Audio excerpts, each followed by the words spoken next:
Beast tamer episode 4 की starting में rain हमें बताता है कि तानिया को हमारी पार्टी में ज्वाइन करने के बाद हमारे ग्रुप के अंदर 3 मेंबर हो गए और उसके बाद हम लोग एक न्यू क्वेस्ट को पूरा करने के लिए निकल गए, जो कि है स्लाइम को मारना। वहीं तानिया अपनी फायर पावर का यूज करके सभी स्लाइम को जला देती है। वहीं रेन बताने लगता है कि स्लाइम काफी कमजोर मोस्टर होते हैं, जिनको रैंक एफ का एडवेंचरर भी काफी इजीली से हरा सकते हैं, और इसी वजह से ज्यादातर एडवेंचरर स्लाइम को इग्नोर करते हैं और सभी स्लाइम मिलकर अपने आप को काफी जल्दी मल्टीप्लाई कर लेते हैं और जाकर फील्ड को खराब करने लगते हैं। जिसके बाद हम लोग कनाडे को देखते हैं, जो कि काफी परेशान सा मुंह बनाकर कहने लगती है स्लाइम। तो तानिया से कहती है कि क्या तुम्हें स्लाइम से डर लगता है? तो कनाडे कहती है बिल्कुल भी नहीं, उन्हें हराना तो काफी ज्यादा आसान है। स्लाइम काफी ज्यादा चिपचिपे होते हैं और उन्हें हराने के बाद मेरे ऊपर काफी ज्यादा चिपचिपापन लग जाता है, जो कि मुझे बिल्कुल भी पसंद नहीं है। ये सुनकर तानिया कहने लगती है कि अगर तुम उनके ऊपर फिजिकल अटैक करोगे तो ऐसा ही होगा। तो चलो मैं काम करती हूँ, मैं तुम्हारे लिए उन स्लाइम को अपने फायर बॉल से हरा दूंगी। ये सुनकर कनाडे काफी खुश हो जाती है और वो तानिया से कहती है कि तुम तो काफी ज्यादा डिपेंडेबल हो। ये सुनकर तानिया कहती है कि मेरी और तारीफ करते रहो। वहीं रेन भी इन दोनों को देख रहा होता है और वो कहने लगता है कि स्टार्टिंग में मुझे नहीं लगा था कि इन दोनों की अच्छी दोस्ती हो जाएगी, लेकिन अब ऐसा नहीं लगता है। इन दोनों की काफी अच्छी दोस्ती हो चुकी है, जिसको देखकर रेन काफी खुश हो जाता है। जिसके बाद वो लोग वापस से स्लाइम को ढूंढने में लग जाते हैं, लेकिन उन्हें कोई भी स्लाइम नहीं मिलती है। जिसको देखकर रेन कहता है कि चलो अब समय आ गया है स्लाइम को आसमान से देखने का कि आखिरकार वो लोग है कहाँ। जिसके बाद वो लोग एक बर्ड के पास आ जाते हैं। तो कनाडे रेन से कहती है कि क्या तुम इस बर्ड की मदद लेकर उन स्लाइम को ढूंढोगे? जिस पर रेन कहते हैं नहीं, इस बार मैं उन्हें एसिमिलेट का यूज करके ढूंढूंगा। ये सुनकर कनाडे और तानिया काफी कंफ्यूज रखते हैं कि रेन क्या कह रहा है। तभी रेन अपनी टेमिंग एबिलिटीज का यूज करके उस बर्ड के ऊपर टेम करने लगता है और अपनी न्यू पावर का यूज करने लगता है। जिसके बाद अचानक से रेन बेहोश होकर नीचे गिर जाता है। तो तानिया और कनाडे काफी घबरा कर कहने लगते हैं कि आखिरकार रेन को क्या हुआ। तभी वो लोग देखते हैं कि जो उनके सामने बर्ड होती है उसमें से रेन कहने लगता है कि मैं यहाँ पर हूँ। ये देखकर कनाडे कहते हैं कि रेन तो एक चिड़िया में बदल गया। तो रेन उसे समझाते है कि वो चिड़िया में नहीं बदला है, उसने सिर्फ अपनी सोल को थोड़ी देर के लिए इस बर्ड के अंदर ट्रांसफर कर लिया, और इसी स्किल को हम लोग एसिमिलेशन कहते हैं। ये सुनकर कनाडे कहने लगती है कि मुझे विश्वास नहीं होता कि तुम ये सब कर सकते हो। इस पर रेन कहता है कि ये तो एक बीस्ट टेमर के लिए नॉर्मल है। जिसको सुनकर तानिया और कनाडे कहती है बिल्कुल भी नॉर्मल नहीं है। जिसके रेन हवा में उड़ जाता है और कहता है कि वो स्लाइम के ग्रुप को ढूंढने जा रहा है, और वो तानिया से कहता है कि मेरी बॉडी का तब तक के लिए ध्यान रखना जब तक मैं वापस नहीं आ जाता। वहीं पर वो दोनों तो काफी कंफ्यूज लगते हैं। अगले सीन में हम लोग देखते हैं कि वो लोग काफी सारे स्लाइम के पास पहुंचते हैं। तो कनाडे एक काफी बड़ा पत्थर उठा के कहती है कि मैं इन सभी लोगों को हरा दूंगी, लेकिन तानिया कनाडे को बीच में रोक लेती है और वो रेन से कहने लगती है कि क्या तुम मैजिक का यूज कर सकते हो? जिस पर रेन कहते हैं कि मैं थोड़े हल्का फुल्का लेवल मैजिक कर सकता हूँ, जैसे हीलिंग और फायर बॉल। जिसके रेन बताता है कि पहले उसने मैजिक सीखने की कोशिश करी थी, लेकिन वो सिर्फ इन्हीं 2 मैजिक को सीख पाया। ये सुनकर तानिया कहती है अगर ऐसी बात है तो क्या तुम इस स्लाइम के ऊपर फायर बॉल से हमला कर सकते हो? जिस पर रेन कहने लगता है कि मेरे पास इतना फायर पावर नहीं है कि मैं उनके ऊपर हमला करूं, लेकिन तानिया उसको जबरदस्ती कहती है कि बस करो ऐसा। जिसके बाद रेन सामने आता है और अपने फायर बॉल की मैजिक को यूज करने लगता है। रेन फायर बॉल की पावर कुछ ज्यादा होती है, जिसके कारण से जंगल में पूरी तरीके से ब्लास्ट हो जाता है और सभी स्लाइम एक ही बारी में खत्म हो जाते हैं। ये देखकर तानिया कहने लगती है जैसा मैंने सोचा था वैसा ही हुआ। जब तुमने कनाडे के साथ कॉन्ट्रैक्ट बनाया था तब तुम्हें कैट स्पिरिट की फिजिकल पावर मिल गई, यानी कि जब तुमने मेरे साथ कॉन्ट्रैक्ट बनाया तब तुम्हें मैजिक ऑफ ड्रैगनॉइड मिल गया। ड्रैगनॉइड की मैजिक को कहा जाता है कि अल्टीमेट स्पीसीज में वो काफी ज्यादा खतरनाक होती है और वो अब पावर तुम्हारे अंदर है। लेकिन रेन को कुछ भी समझ नहीं आ रहा होता है कि आखिरकार तानिया से क्या कह रही है। जिसके बाद वो कहती है कि देखो स्लाइम दोबारा से आ रहे हैं, तो क्यों ना हम लोग इन्हीं के ऊपर प्रैक्टिस करते हैं। जिसके बाद वो रेन से कहती है मैजिक को कंट्रोल करना थोड़ा सा मुश्किल है, इस मोमेंट पर तुम अच्छे से मैजिक को कंट्रोल नहीं कर सकते हो, बट हमें पता है तुम अपनी अच्छी मेहनत करोगे मैजिक को कंट्रोल करने में। आफ्टर ऑल तुम हमारे मास्टर जो हो। तानिया की बात सुनने के बाद रेन के अंदर काफी कॉन्फिडेंस आ जाता है और वो कहने लगता है कि वो अल्टीमेट स्पीसीज के साथ है तो वो अपनी बेइज्जती नहीं करा सकता है, इसलिए उसे और भी ज्यादा स्ट्रॉन्ग बनना होगा। जिसके बाद वो तानिया से कहता है कि प्लीज मुझे सिखाओ कि मैजिक कैसे सीखा जाता है। तो तानिया कहती है मैं तुम्हें सिखा दूंगी, लेकिन तुम्हें काफी ध्यान देना पड़ेगा। तो रेन भी मान जाता है। जिसके बाद तानिया रेन को मैजिक सिखाने लगती है, लेकिन उसका सिखाने का तरीका कुछ ज्यादा ही अजीब होता है। वो काफी गुस्से में और डांटते हुए रेन को मैजिक सिखाने लगती लगती है, लेकिन फाइनली उसी की वजह से रेन अपने मैजिक को कंट्रोल कर पाया। अगले सीन में हम लोग देखते कनाडे और तानिया गिल्ड के बाहर खड़ी होती है, जहाँ पर वो छोटी बच्ची आके उनसे पूछती है कि तुम क्या कर रहे हो।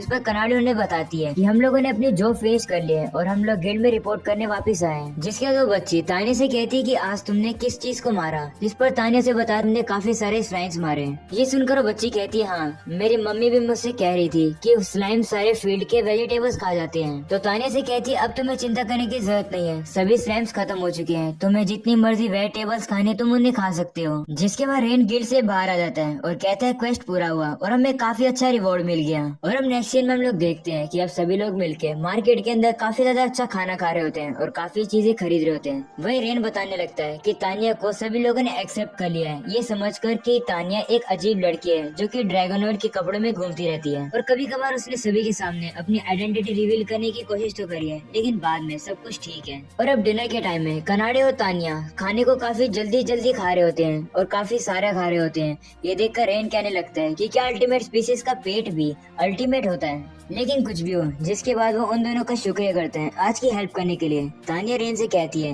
लेकिन आज का ज्यादा काम तो तुमने किया अपनी पावर के साथ। इस पर रेन कहने लगता है नहीं, तुमने भी काफी हेल्प करी है, तुमने आज मुझे मैजिक सिखाया। और तानिया भी अपनी तारीफ सुनकर थोड़ी सी खुश हो जाती है। जिसके बाद रेन से कहती है कि तुमने टेमिंग कहाँ से सीखी। तभी कनाडे भी बीच में बोल पड़ती है और कहती है मुझे भी जानना है आखिरकार तुमने टेमिंग की एबिलिटी कहाँ से सीखी। तो रेन कहते हैं कि स्टोरी तो कुछ ज्यादा इंटरेस्टिंग नहीं है, तुम लोग सुन के क्या ही करोगे। तो तानिया और कनाडे उससे कहते हैं कोई बात नहीं, हमें तुम्हारी स्टोरी फिर भी सुननी है। तो रेन भी मान जाता है और बताता है कि उसने टेमिंग अपने होम टाउन में सीखी थी। रेन के विलेज के अंदर सभी बीच टेमर एक साथ ही रहा करते थे और रेन के मम्मी और पापा भी एक बीच टेमर ही थे। और इसी वजह से जब वो वर्ल्ड के बारे में चीजें जानने लगा तब उसे टेमिंग के बारे में भी पता चल चुका था।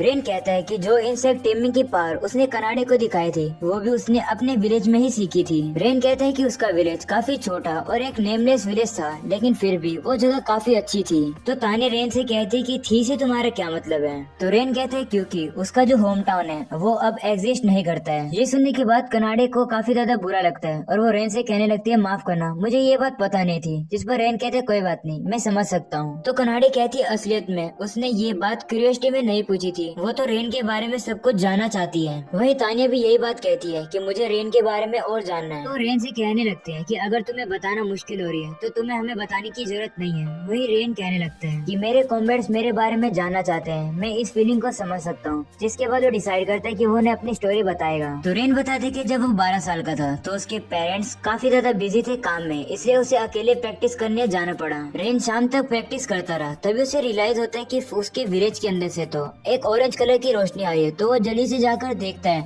तो उसे पता लगता है कि उसके विलेज में तो आग लगी हुई है और सब कुछ खराब हो चुका है। रेन कहता है कि उसके विलेज के अंदर मॉन्स्टर से हमला कर दिया था, जिसकी वजह से सभी लोग मारे गए और रेन ही अकेला सरवाइव कर पाया। जिसके बाद उस जगह पे कुछ एडवेंचर आए जो कि मुझे देखकर अपने साथ ले गए।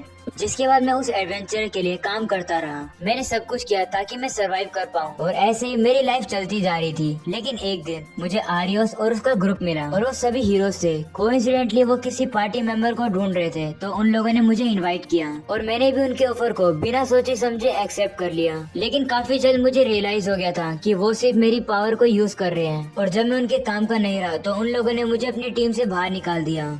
तभी रेन उनसे कहने लगता है माफ करना, ये स्टोरी काफी ज्यादा डिप्रेसिंग होती जा रही है। तभी कनाडे रेन का हाथ पकड़ लेती है और उसे कहती है कि मुझे हमेशा स्ट्रेंज फील होता है जब तुम उन बैंडिट को पकड़ रहे थे या फिर उन किंग लिजर्ड से लड़ रहे थे, और तब भी जब तुमने मेरी जान बचाई थी मैं हमेशा से ये सोचती थी कि तुम हमेशा अपने आप को खतरे में क्यों डालते हो, क्यों तुम दूसरे लोगों के लिए इतना सब कुछ करते हो। बट अब मुझे समझ आ गया है असलियत में रेन दूसरों की स्ट्रेंथ बनना चाहता है, क्योंकि तुम नहीं चाहते हो कि दूसरे लोग भी तुम्हारे जैसा सैड एक्सपीरियंस फील करें और इसी वजह से तुम दूसरों के लिए इतनी मेहनत से लड़ते हो। तभी तानिया भी रेन के हाथ पर हाथ रखती है और कहती है कि तुम काफी ज्यादा काइंड हो, तुम्हारे जैसा सेल्फ सेक्रीफाइसिंग और काइंड बंदा मैंने आज तक नहीं देखा। जिसका वो लोग कहने लगते हैं कि हम लोग काफी ज्यादा प्राउड हैं कि आप हमारे मास्टर हो। ये सुनकर रेन काफी ज्यादा इमोशनल हो जाता है और कहने लगता है कि कम से कम किसी ने तो मुझे एक्नॉलेज किया। लेकिन तभी अचानक से तानिया गुस्से में कहने लगती है आखिरकार वो हीरो की पार्टी कितने ज्यादा स्टूपिड है, तुमने उन्हें कितना ज्यादा सपोर्ट दिया लेकिन लास्ट में उन्होंने तुम्हें यूजलेस कहा कहा। मुझे काफी ज्यादा गुस्सा आ रहा है। वही कनाडे भी कहने लगती है कि मैं बेट लगा के कह सकती हूँ रेन के बिना वो हीरोज की पार्टी काफी बड़े ट्रबल में होगी।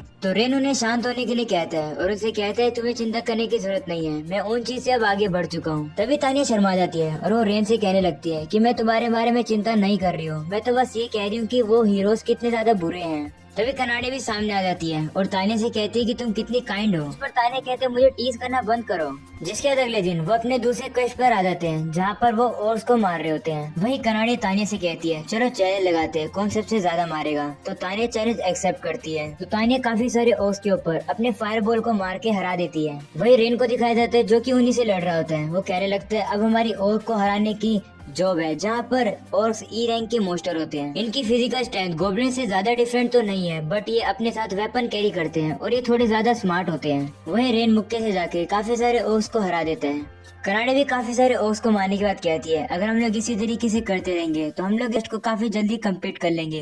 लेकिन रेन उनसे आके कहता है कि अपने गार्ड को नीचे मत होने दो, अभी हम लोग सिर्फ बिगिनर हैं, हमें ज्यादा एक्सपीरियंस नहीं है, इसलिए संभाल के काम करो। लेकिन तानिया भी कॉन्फिडेंस में होती है। वो रेन से कहती है चिंता करने की जरूरत नहीं है, ऐसा हो ही नहीं सकता कि मेरे जैसे ड्रैगनोट इन छोटे से ऑर्क से हार जाए। जिसके बाद वो वहाँ से जाने लगती है जहाँ पर वो देखती है कि एक ऑर्क अभी भी बचा हुआ है तो उसको वो खत्म करने वाली होती है लेकिन वो ऑर्क उसका पैर ही पकड़ लेता है। तानिया घबरा कर उसको मार तो देती है लेकिन तभी अचानक से एक और आके पीछे से उसके ऊपर हमला करने वाले ही होता है। लेकिन तभी रेन आकर उसको बचा लेता है और वो ऑर्क रेन के हाथ में एक चाकू मार देता है। वहीं कनाडे आकर उस गोब्लिन को मार देती है। तानिया काफी ज्यादा पैनिक होकर रेन से कहने लगती है कि तुम्हारा तो खून बह रहा है। लेकिन रेन कहते तुम्हें चिंता करने की जरूरत नहीं है, मैं अपने आप को हील कर सकता हूँ। जिसके बाद रेन अपने आप को हील कर लेता है और अपनी चोट को ठीक कर लेता है। रेन उसे कहते हैं कि ऐसा चेहरा मत बनाओ, अब मैं बिल्कुल ठीक हो चुका हूँ। लेकिन तानिया काफी ज्यादा घबराई अभी भी लगती है और वो रेन से कहती है कि ये सब मेरी वजह से हुआ है। लेकिन रेन उसे कहते हैं चिंता करने की जरूरत नहीं है, मैं बिल्कुल ठीक हूँ और हमें वापस गिल्ड जाना चाहिए। जिसके बाद रेन गिल्ड से बाहर निकलता है तो वो देखता है कि तानिया तो वहाँ पर है ही नहीं। तो वो कनाडे से कहता है कि तानिया किधर है। तो कनाडे उसे बताती है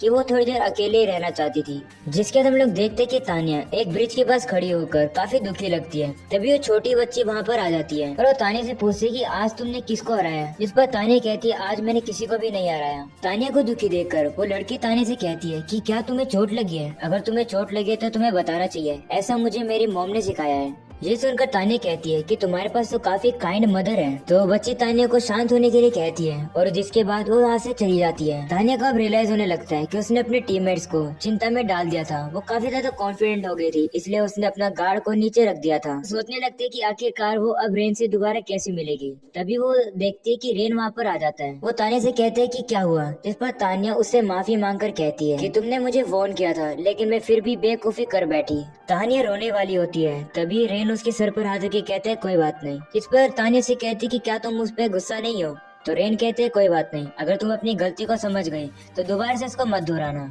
और वैसे भी मैं काफी खुश हूँ कि तुम हर्ट नहीं हो क्योंकि कनाडे भी तुम्हारे बारे में काफी चिंता कर रही थी। तभी कनाडे भी वहाँ पर आ जाती है और तानिया को गले लगाकर कहती क्या तुम ठीक हो। तो तानिया भी कहती है हाँ मैं बिल्कुल ठीक हूँ। जिसके बाद वो लोग इनमें वापस पहुँचते हैं तो रेन इनके ओनर से कहते हैं कि क्या दूसरा रूम रेडी हो गया। जिस पर वो लोग कहती है कि नहीं अभी वो बिल्कुल भी रेडी नहीं है, आज तुम काफी मजे कर रहा। वही तानिया रेन को देखकर कहने लगती है कि रेन मुझ पर बिल्कुल भी गुस्सा नहीं था बल्कि वो खुश था ये देख कर कि मैं बिल्कुल ठीक हूँ। रात के टाइम में रेन नीचे जमीन पर सो रहा होता है। तभी तानिया ये देख लेती है और कहने लगती है ये कितना अजीब बंदा है, ये हमें अपना बेड दे देता है सोने के लिए, नीचे सोना कितना ज्यादा मुश्किल होता होगा। तानिया रेन को देखने लगती है और वो कहती है कि रेन कितना ज्यादा काइंड पर्सन है। मैं रेन के फेस को अपने दिमाग से बाहर नहीं निकाल पा रही हूँ, पता नहीं मेरा चेस्ट इतना ज्यादा गर्म क्यों होता जा रहा है। आखिरकार मैं ये क्या सोच रही हूँ, मुझे ऐसा लग रहा है कि मैं रेन को पसंद करने लगी हूँ। लेकिन जिसके तो कहती है ऐसा नहीं हो सकता, मैं तो सिर्फ इसके अंदर थोड़ा सा इंटरेस्टेड हूँ, आगे का मुझे नहीं पता। जिसके बाद वो रेन को कंबल उड़ा देती है और कहती है कि अपना ध्यान प्रॉपरली रखा करो। जिसके बाद वो उसे गुड नाइट करके सो जाती है। और अब अगले दिन वो कहीं पर जा रहे होते हैं जहाँ पर कनाडे काफी खुशी से गाना गा रही होती है। तानिया रेन से कहने लगती है कि हाल ही में हम लोग काफी सारी क्वेस्ट एक ही साथ ले रहे हैं, अब समय आ चुका है कि हम लोग तुम्हारे लिए कुछ इक्विपमेंट खरीद लें। क्योंकि कनाडे और मैं तो अल्टीमेट स्पीसीज है इसलिए हमें इक्विपमेंट की जरूरत नहीं है, लेकिन तुम तो एक ह्यूमन हो, तुम्हें तो जरूरत पड़ेगी। तब रेन भी मान जाता है और कहते हैं कि हम लोग सिटी में जाकर इक्विपमेंट को खरीदेंगे। तभी रेन अचानक से रुक जाता है और देखकर काफी ज्यादा हैरान हो जाता है। जिसके बाद हमें पता लगता है कि उनके सामने हीरोज की ग्रुप खड़ा होता है, जिसको देखकर रेन काफी ज्यादा हैरान होता है। और आरियस रेन से कहता है काफी समय हो गया तुमसे मैं नहीं मिला हूँ। और यहीं पर ये वाला एपिसोड हो जाता है खत्म। गाइस अगर आप लोग को पसंद है तो जरूर से सब्सक्राइब करके जाना चैनल को। मिलते हैं इसकी नेक्स्ट वीडियो के अंदर।